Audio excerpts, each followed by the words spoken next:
Complain আমার নামে? এত বড় আসপর্দা! আজ 30 বছর লিনেন ডিপার্টমেন্টে কাটিয়ে দিলাম।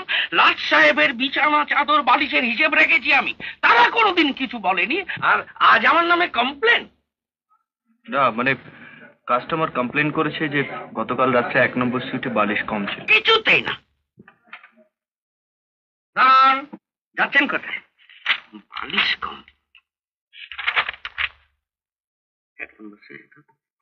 নিত্যহরি ভট্টাচার্যের ভীমরাতি হয়নি যে সে স্পেশাল সুইটে বালিশ কম দেবে।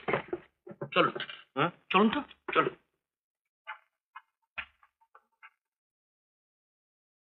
আপনার সাহস তো বড় কম নয়, আপনি নিত্যহরি ভট্টাচার্যের ভুল ধরতে এসেছেন। এই হোটেলে কোন ঘরে কটা চাদর কটা বালিশ হবে এইসব আমার মুখস্থ, আর আপনি বলছেন কিনা বালিশ নেই।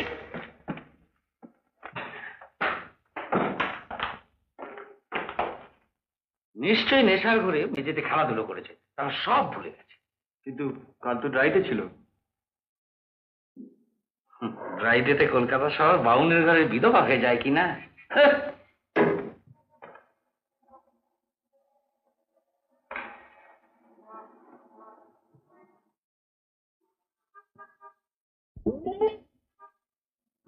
অসম্ভব, অসম্ভব।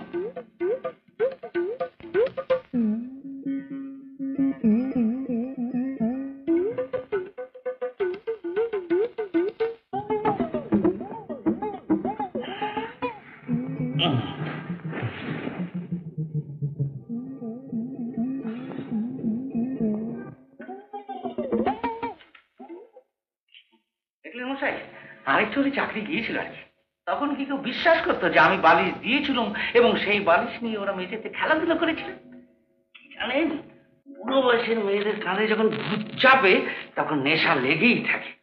আরে বাবা, বালিশও নিচে ফেলে দিবি, আবার ন্যাটা আরের নামে কমপ্লেনও করবি, কি আর কি রাখি? হ্যাঁ সে তো ঠিকই। আচ্ছা আমি তাহলে যাই। না, আমার হাতে একটু জল ঢেলে দেবেন। সে কি, জল নিয়ে কি করবেন? পাপ পাপ পাপ ধুয়ে ফেলতে হবে না? এই নিন, পকেটে সাবান আছে, বার করুন তো। হ্যাঁ সাবান আছে। আপনি কি পকেটে সবসময় সাবান নিয়ে ঘুরে বেড়ান নাকি? তা কি করবো, কখন বালিশ ঘেঁটে হাত ধুতে হয় তার কিছু ঠিক আছে, তাই পকেটে সাবান রেখে দিই। চলুন বাথরুমে, আমি আবার বাথরুমের জিনিস ছুঁই না। আসুন আসুন। চলুন।